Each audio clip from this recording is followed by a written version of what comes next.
양반수가 증가하고요. 네, 양반수가 증가하고, 예, 그 다음에 예, 상민과 노비의 수는 감소합니다. 예, 양반수는 증가하고요. 상민과 노비의 수는 감소하더라.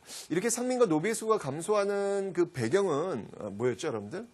그렇죠. 바로 이렇게 상민과 노비의 수가 감소하고 이 양반이 증가하는 어떤 그런 배경에는요. 정부에서 시행했던 여러 방법들이 있어요. 정부에서 시행했던 방법들. 예, 바로 납속책이라는 거죠. 납속책. 그죠? 납속책. 이 납속책, 그러니까 공물을 내고 벼슬을 사는 거예요. 이 납속책의 대표적인 게 있다면 바로 공명첩이 있겠죠. 공명첩. 납속책의 대표적인 제도가 바로 공명첩이다라는 거예요. 이런 납속이라는 제도가 있었고. 또 다른 방법으로는 뭐가 있습니까? 그렇죠. 뭐 족보를 네, 뭐 매입한다든지 또는 위조한다든지 이런 방법들을 통해 가지고 이렇게 이 상민들이 이렇게 양반으로 점프해서 올라가는 그런 모습들이 굉장히 많이 나타나더라라고 설명드렸죠. 이러면서 이제 양반수가 증가하고 상민과 노비수는 감소하는 거예요.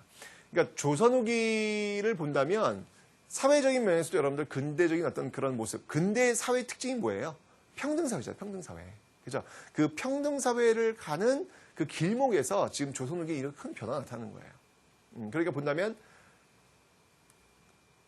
전 계층의 양반화, 뭐 이런 어떤 모습으로 정리가 될 수 있겠죠. 그러니까 계층 자체가 상향 조정되는 거죠. 하향 평준화가 아니라 상향 평준화되는.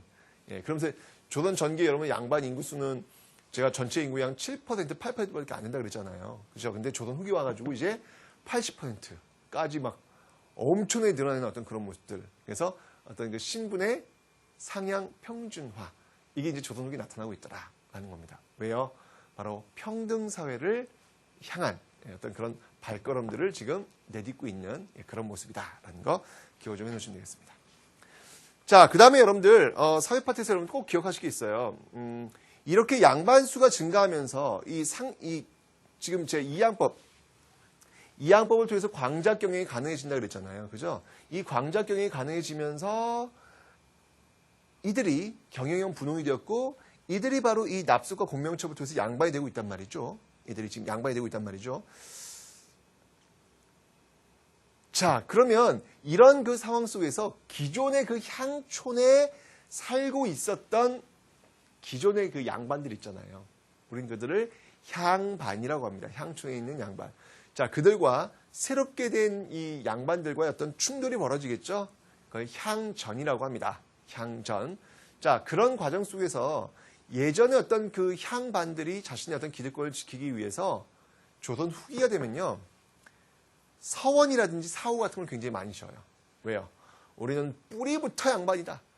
너희들처럼 짝퉁 양반이 아니라 우린 뿌리부터 원래 양반이다. 이런 걸 증명해내기 위해서. 그리고 사회적 분위기를 단속합니다. 단속합니다.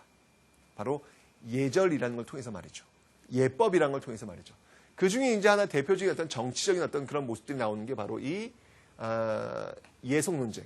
정치 파트에서는 이런 예속 논쟁이 나왔던 것이고, 사회적인 면, 가정, 그러니까 정치에서는 예속 논쟁이지만 가정 내로 들어오면요, 그 예를 강조하면서 결국은 장자 중심의 가족 제도를 형성하게 되는 것입니다.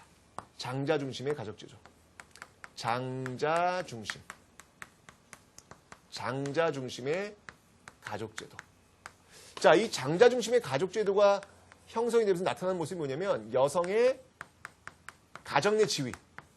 예, 여성의 가정 내 지위가 형편없이 떨어지죠. 이게 사실 고려 시대하고 조선 전기의 어떤 여성과 조선 후기 여성과의 가장 큰 차이점이다 라고 할 수 있는 겁니다. 굉장히 큰 차이들이 나타나는 겁니다. 여성의 어떤 가정 내 지위가 완전히 푹 떨어지는 그런 모습들 여러분이 좀 기억을 꼭 하셔야 돼요. 시험에 굉장히 잘 나옵니다.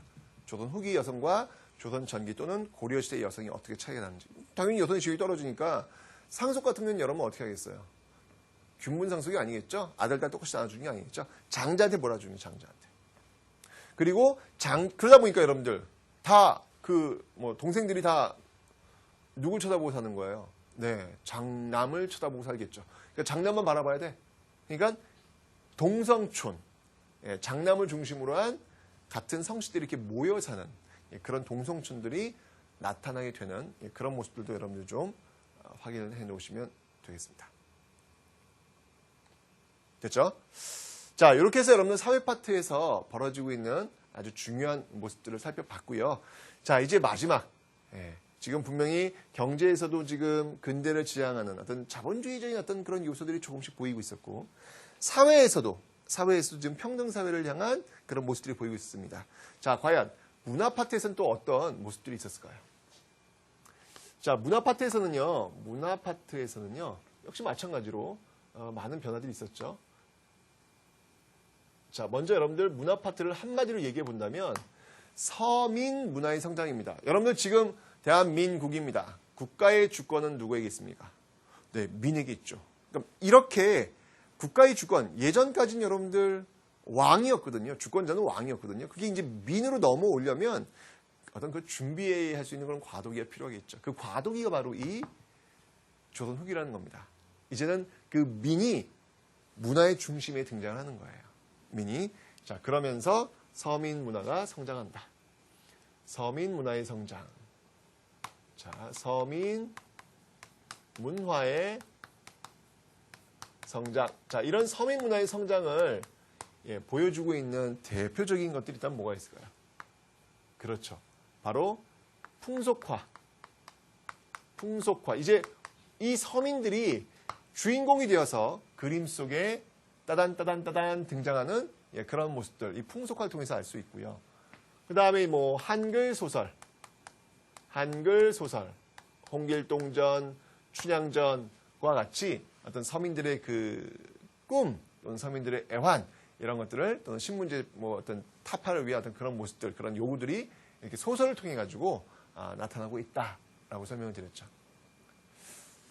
자, 그 다음에 여러분들 또 본다면은 그 진경산수화 있잖아요. 물론 이제 진경산수화가 이제 서민문화와 연결되기는 좀 그렇지만 어쨌건 우리 것, 그러니까 사람이 등장했으니까 우리의 어떤 자연을 보여주고 있는 또 진경산수화가 또 이때 많이 나타나고 있습니다. 진경산수화 하면 겸재정선을 들 수 있겠죠. 겸재정선. 이런 어떤 그 다양한 우리 것을 더 강조하는 그런 모습들이 지금 많이 나타나고 있습니다. 또 하나 더 본다면 이제 민화, 뭐 까치호랑이라든지 또는 익살맞은 용이라든지